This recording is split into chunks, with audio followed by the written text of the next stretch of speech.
Hello, thank you very much for coming. I'm Kate Bassett, and I'm the Literary Associate here at Chichester Festival Theatre. And I'm delighted to be discussing Sweet Bird of Youth tonight with the director, Jonathan Kent. Just to explain, we'll be discussing the play and the production and the art of directing, and then I'll open up the conversation for questions from you as well, so please do be thinking about that. Just to introduce you to Jonathan and sketch out his career, he is a renowned and acclaimed director in Britain and abroad, not least for having been co-artistic director of the Almeida in London in the 90s and turning it into an absolute powerhouse with lots of West End and Broadway transfers, and particularly directing international classics. You've done almost everything, haven't you? You've done Greek tragedy, Shakespeare, Ibsen, Chekhov, Brecht, Bond, Hare. Yes. Hare would be thrilled to be in that company. Oh, good. He would think it was only right. Yes, quite. And also, I should also mention that he's obviously a great favourite here at Chichester and a tremendous success with many shows, with the young Chekhovs recently, Gypsy, Sweeney Todd, Private Lives, and also international opera in ENO, the Royal Opera House, Glyndebourne, and in America, in Russia, Denmark? Right? Denmark, yes, other France. places. Yeah. So, welcome, and thank you very much for talking to us. Thank you. I thought I'd just ask a very primary question to start with. What drew you to the play? Well, the play has been a kind of obsession of mine for a long time. You mentioned the Almeida. When I was at the Almeida, we ran seasons in the West End. And I was planning to do Sweet Bird of Youth as part of a season. I'm talking about the sort of late 90s now, so a long time ago.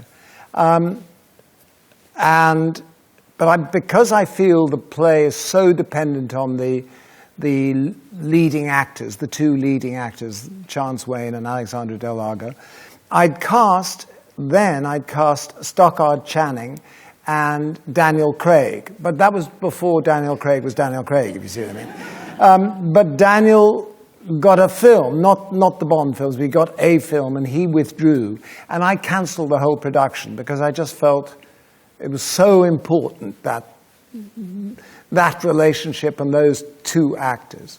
And then, it's strange the way these things keep coming around. When Jonathan Church, Daniel's predecessor, asked me if I would come to Chichester and asked me what I'd like to do, I said I'd love to do Sweet Bird of Youth. And he said, fine. And then there was a whole screw-up with rights and things like that, so it all went into abeyance.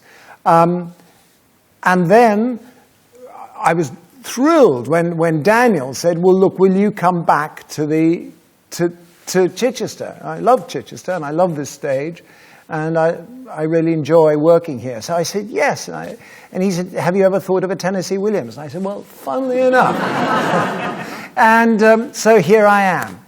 And I do think it is, it's slightly denigrated, this play, as, oh yes, very interesting, but not quite the masterpiece of Streetcar or Cat, or Cat on a Hot Tin Roof, or Glass Menagerie. I don't agree. It is an imperfect, awkward play in form, but I think it is his most raw and personal of plays. I find it a devastating play, and I think it is the most purely Tennessee Williams play that I know. And it's a play that I'm thrilled to be doing here, and thrilled to be doing with the cast I've got, with Marcia Gay Harden and Brian J. Smith, who, again, Daniel incredibly generously has brought over from America. But it is a play which I am determined to sort of to restore to what I think is its rightful place as one of the great plays, well, certainly one of Tennessee's great plays, but also really one of the most revealing and profound plays of the 20th century. Do you want to also just say, because when you were saying there it's one of his most personal plays, do you want to just say a bit about that, about how you see him, if you want, I suppose, refracted in a way in the play? Would you say that's true? Well, yes. I mean, part of Tennessee Williams's duality was that he longed for the validation of fame and success. He absolutely needed it. But the other part of him was the artist, who he felt was eroded by that need for success, never mind that success itself. And in fact, he and his director, Elia Kazan, a great American director, this is the last play they did together. And he, very unfairly, Tennessee Williams, blamed Kazan for making him such a huge success. But of course, needed it and wanted it. And there's one great play after this called Night of the Iguana, and then he went into a sort of terrible, terrible eclipse, partly brought on by, it's no secret, he was an alcoholic, he was addicted to drugs, so he was perhaps not at the top of his game, but he spent the last 20 years of his life unable to get his plays on in America, or certainly in New York, and feeling a failure. It's the terrible thing about it. It happens here as well, so it's not just America, but particularly America, I think, is that the way success is rewarded, but the art is not, unless it's a success. That's the only benchmark of a work of art. I was telling Kate earlier, I happened to be in New York. He died in 1982. And I happened to be in New York, and somebody showed me the obituary page of the LA Times. And he died on the same day as Karen Carpenter. Do you remember the Carpenters? And she died tragically, of course, from anorexia. She was an anorexic, and she died. And at that time, it was a very current disease. And the obituary page of the LA Times was 3/4 of the page was Karen Carpenter, big picture, and right at the bottom was a little strip with announcing the death of Tennessee Williams, who is, without question, one of the three great American writers and one of the great writers of the 20th century. And that's everything he'd feared and dreaded and knew. And that was his tragedy in the last 20 years of his life. And this play, in a way, deals with that, deals with failure, deals with the corrosive effect of needing success, and sometimes not achieving it. It also, I think, sorry, I'm talking much too much, am I? But it's also about, I think, the society he portrays, I think, is so interesting. Boss Finlay, who, is sometimes criticized for being just, overblown, overwrought character, is actually now in an age of Trump, just seems like reportage. Really, he does. And his portrayal of a society which adulated success and was about the buying of things. It was the 50s, the need to acquire success, needing all the paraphernalia of wealth, and it was a time of great burgeoning wealth in America, but also the fixation on the American dream that anybody can make it. All you have to do is work, and you can make it. And if you can't work, you can find a way around. And it's the tyranny of the reaching for that elusive success. It preoccupied other playwrights around that time. Death of a Salesman, for instance, I know that was 1949. This Tennessee began in 1952 and rewrote and wrote many, many times. But it's and even actually, funnily enough, doing Gypsy, which is again about an odyssey across America in pursuit of, and that's a a musical of the 50s. It was many playwrights and writers, novelists, examine the underbelly of the American dream, and that's what this play does hugely.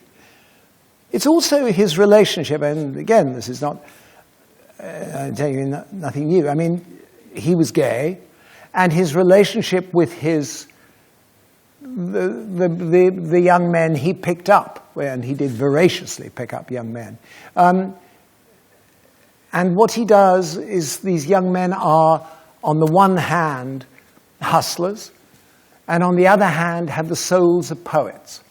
And and that's actually what his great genius, where his great genius lies, is allowing the poetry in the apparently sordid commercial transactions of this play, particularly. He released the poetry of the human soul. And as you probably gathered, I think it is just the most fantastic play. It's also, its form has been criticized because the first act is 47 minutes or something. It's just two people, virtually just two people in a room. And then the next scene is in a different part of this mythical town called St. Cloud, with Boss Finlay, the local populist politician, and his daughter. And then we go to the bar of the hotel that they're all in, and then back into so people say, oh, well, it's all just a bit sort of round. But actually, that chaotic nature is what is one of its sort of nightmarish, fractured world is partly what its strength is, and I think should be celebrated rather than criticized.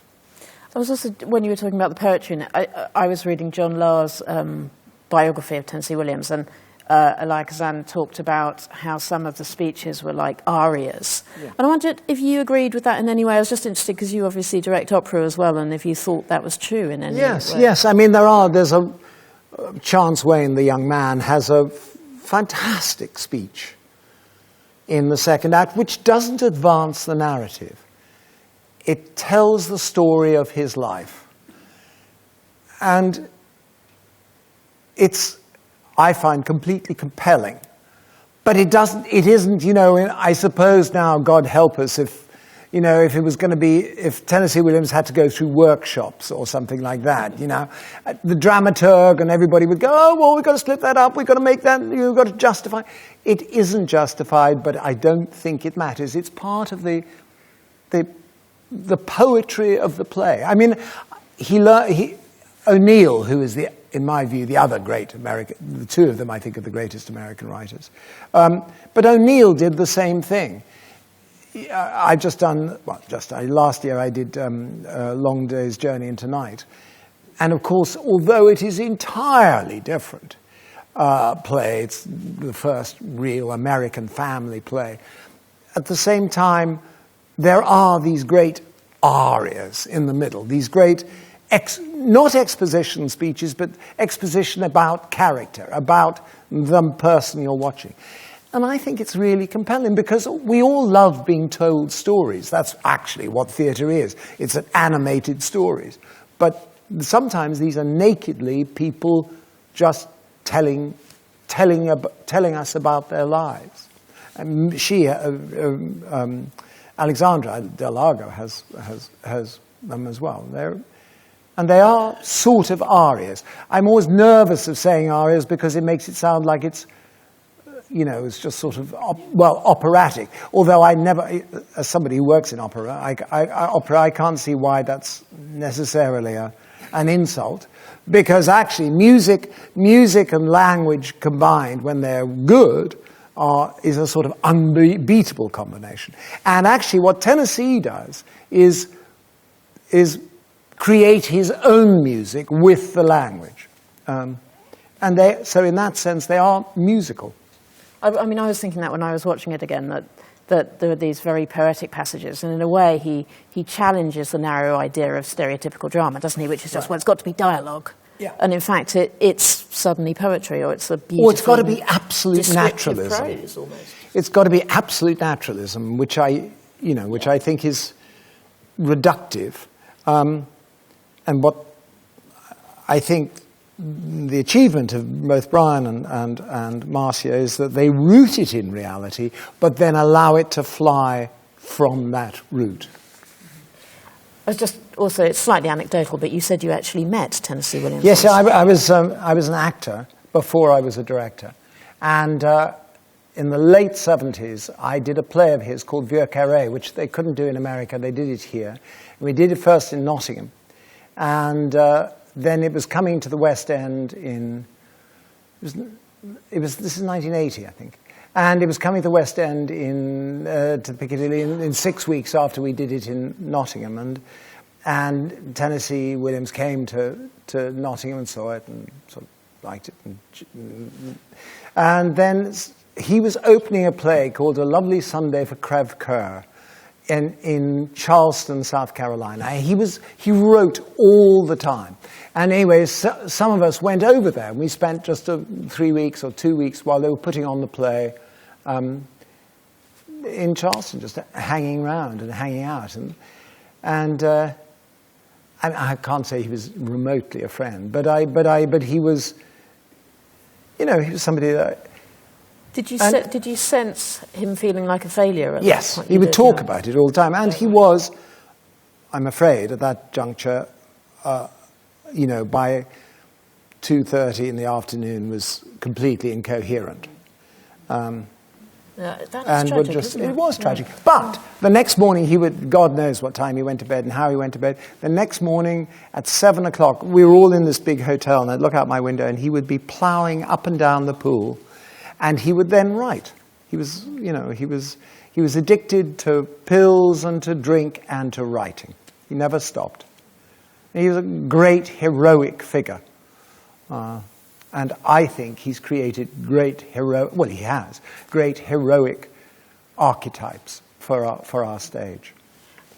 I actually wonder, in sense of archetypes, is there any sort of underlying skeleton of Greek tragedy or Greek tragic themes? Yes, I think there absolutely, he does, self-consciously, I think he sees this as a sort of Greek tragedy. I mean, and by the end, I don't want to, actually it's not hardly, but the hero goes to his death, his castration and his death. And the play has a sort of inexorable move towards his fate. And in that sense, I think is Greek. I mean, it's interesting reading, because he wrote like 12 versions or something, and I've got them, and I sort of went through them. And the names he called people, because Alexandra del Lago was first called Ariadne Pamnatsoglu or something. So Ariadne, so she had a Greek, I can't remember what Ariadne did. Was she the one who followed the... she followed the maze. The maze, exactly. She followed the thread. Did she follow the thread through the maze? She gave it, absolutely. Yeah. And then he promised to marry her, and he didn't. Oh. Those Greeks, huh? Yes, exactly. But he was self-conscious. They were self-consciously not imitating the Greeks, but so did O'Neill, for instance. Morning becomes Electra. The Greeks were very potent for these writers of the... And Arthur Miller, in a way, was sort of conscious of it, wasn't he, as well? Yes, as if they were trying to create a kind of epic for modern America. Exactly. Epic theatre for modern America. I mean, yes, A View for the Bridge has a sort of Greek dimension. I wondered if you could just say something on a very kind of practical level about your rehearsal process or your pre-rehearsal process. How did you, for example, arrive at the design? How does your discussion start? Well, Anthony and I have worked together before, and I'm very admiring and fond of him, and we get on very well, and I'm incredibly interfering. I'm the son of an architect. I started out as a painter, and I'm the brother of an architect, and I started out going to be a painter. Actually, I never made it to art school. I went to drama school instead, but nonetheless. So I sort of always feel that the way I work on a play is to imagine the house, not a literal house, but the house in which the play lives. And so I approach it visually, and Anthony and I worked on this a lot, and I'm thrilled with it too, because actually this theatre, it works very well, but this is a theatre which doesn't naturally appear to be as I said, half the play is really two people in a bedroom, and you'd think, well, you're not going to do that on the Chichester stage. But I think it works just by boiling it down to the essential ingredients of a bedroom. I think it works very well. So that's how we evolved it anyway. Yeah. We worked on it like that. So do you, in a way, have some vision in your head to start with, because you're... Yeah. Sort of. Well, you don't we sort of the arrive themes at it. are. What? You don't say the themes are this. Or No, but I knew, styles. for instance, on this we needed islands. And I knew that the bed is a sort of altar. And yes, a sort of altar which is absolutely front and center of the play. And also it's a kind of raft of Medusa, that these two people, these two desperate, my cast insists I don't say the word desperate, but as they're not here, that's fine, because I'm always using the word desperate. But these two desperate people cling to this sort of raft. And so I knew that had to be front and center. Mm-hmm. And in a more general sense, I hate the word philosophy, do you have a philosophy as a director, or do you have, I suppose it's a sort of do's and don'ts at the most basic level. Do you have something that you've learnt is a good approach to a play or to a cast, and something that you've learnt doesn't work? Well, lots of things, probably. Yes. I think what I wanted, I suppose perhaps because I began as an actor, I feel very much that the play lives as a text through the personalities and the mouths of actors. And, actors, this sounds like such an obvious thing to say, but I do believe actors have to be central to the theatrical experience. And I also believe that I don't like the kind of theatre which is impersonating. I always feel that I should know more about an actor from watching him or her play, do a part, than I should with having spent a week in their company. Somehow what I love is when actors reveal things about themselves. I think that's the most potent kind of theatre.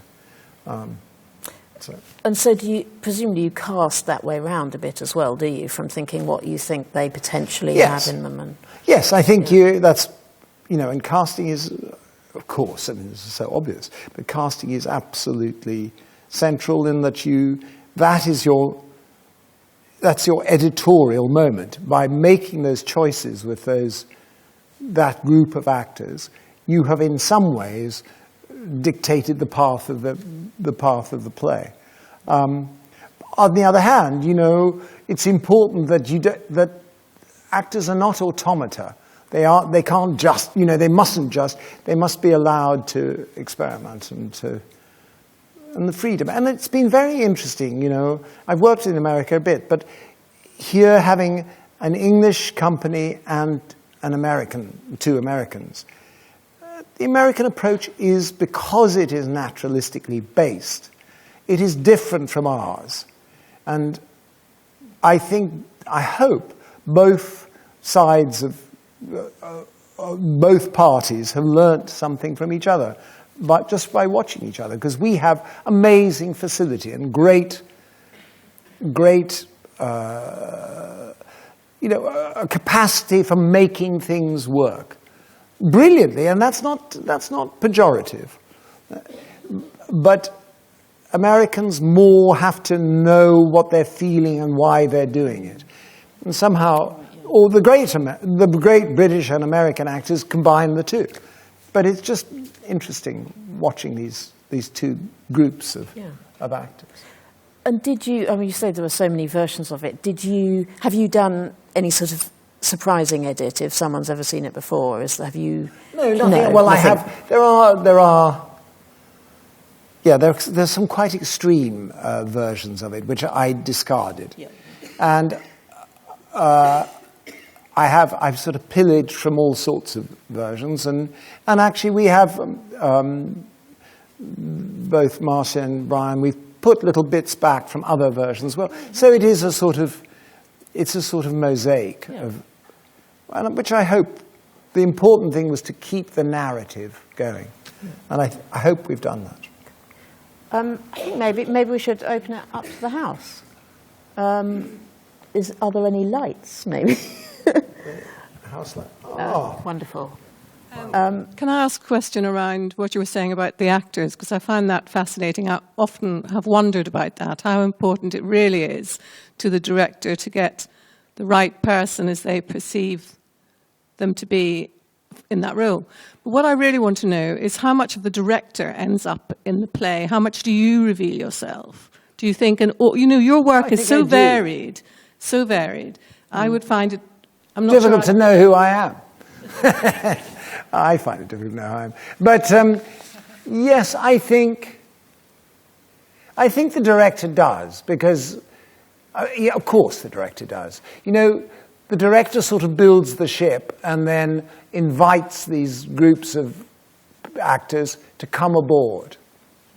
I mean, I would find it very difficult to cast somebody that I hadn't talked to before I'd done before I'd cast them. I couldn't cast somebody that I'd never discussed the play with or what.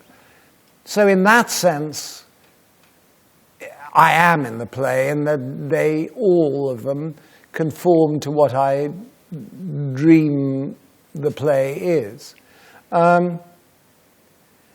Yes, I don't know whether I mean, somebody described me, and I was rather flattered, so I'm going to now repeat it and pretend that describe me as a romantic classicist.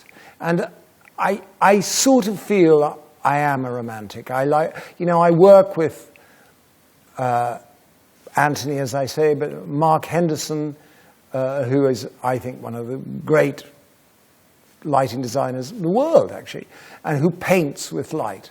And I think just visually, I suppose I like the romantic in the sense of the large gesture, or the gesture, not necessarily the large gesture, but the gesture.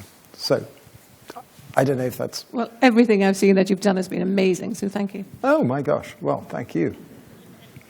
Great. Yes, someone up there?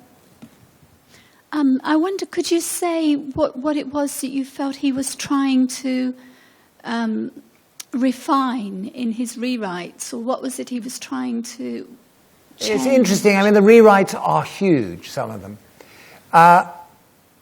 He wrote it first as a one-act play, then he wrote it... And then it's sort of quite complicated plot bits. But he wrote a whole sequence where the Heavenly, the girl who is central to is why the young man Chance Wayne comes back to this place, St. Cloud. He wrote that she'd been gang raped and infected with a venereal disease, which is what when she then had an abortion, not an abortion. Well, actually, in one version, she had an abortion. And so he played around with that, played around with the sort of lurid. Although it is a lurid play, it's lurid in the sense that it has elements of melodrama in it. And I love melodrama. I think melodrama, well done, is simply heightened narrative. So that's not that and operatic I get very defensive about. But that was a sort of step too far. And where does this version come in the series of? Is this the final one? No. He went on writing after it had been done. So this is a sort of compilation based a lot on on the production that was that went on in 1959 on Broadway, but with additions and subtractions from all the other versions. So it's a sort of a hodgepodge. It was an unfinished work. But that doesn't mean it's a sort of that it's somehow lame or hobbled. It's like a painter goes on adding bits, and I suppose the art is to know when to stop. But there's a gentleman just in the front there. Oh, good evening, Jonathan. Welcome back to Chichester. Thank you. We saw the play last night. Stupendous performances, may I say. Oh, good. Absolutely stupendous. I remember, am I right in saying there was a film with Paul Newman? Paul Newman and Geraldine Page. Yes. They were originally on Broadway together, doing it, and that's of course, it was made in 1961 or 2, and it was sanitized hugely. In fact, there was a happy ending. They all drove off together, Heavenly and the Princess, and they all drove off into the sunset. There was some violence, though, wasn't there? There was. Actually, it's all slightly. That film is slightly denigrated. I think there are lots of elements that are very good. There's one, for me, fatal flaw, which there would have been on the stage as well, is that Chance Wayne was played by Paul Newman. And the point of the story is there's this young man who is just getting a little bit too old and is still ludicrously hoping to be a movie star. You look at Paul Newman and think, wait a minute. I mean, the most beautiful golden man you've ever seen, endlessly with his shirt off, and you thought, sorry, this is not computing. I agree. Actually, talking about the film, I digress. I apologize. Right. What I wanted to ask you about was, right at the end, Chance Wayne comes forward and comes through the fourth wall and talks to the audience, which is quite a surprise, actually. Yes. And I just wondered whether that was something that you, as the director, had to think carefully about, might even have been tempted to tamper with. Because in what way? To cut it? Yes, because is it needed? Does he need to talk to the audience like that? I think, I sort of feel, I like it. Well, so what can I tell you? But I like it because I think it stops the play just being melodrama. Just being, and after that he meets his fate. But it stops it simply being a lurid story. It implicates all of us. It says, he says, I don't ask for your pity, just for your understanding. And the recognition of the enemy, time, in us all. And I find that very potent. And we go back into the play then. I don't know, I can see there's an argument. There are, but they're sort of disguised by the actors. But, Chance Wayne has this long speech, which is supposedly his sort of joke screen test. But it really is direct address to us, but it's sort of disguised. You're right, that's the only direct address. I'm just looking at my watch. I think we better round off, but thank you very much for those questions, which were very interesting. And thank you very much, Jonathan. That was terrific. Thank you. Thank you.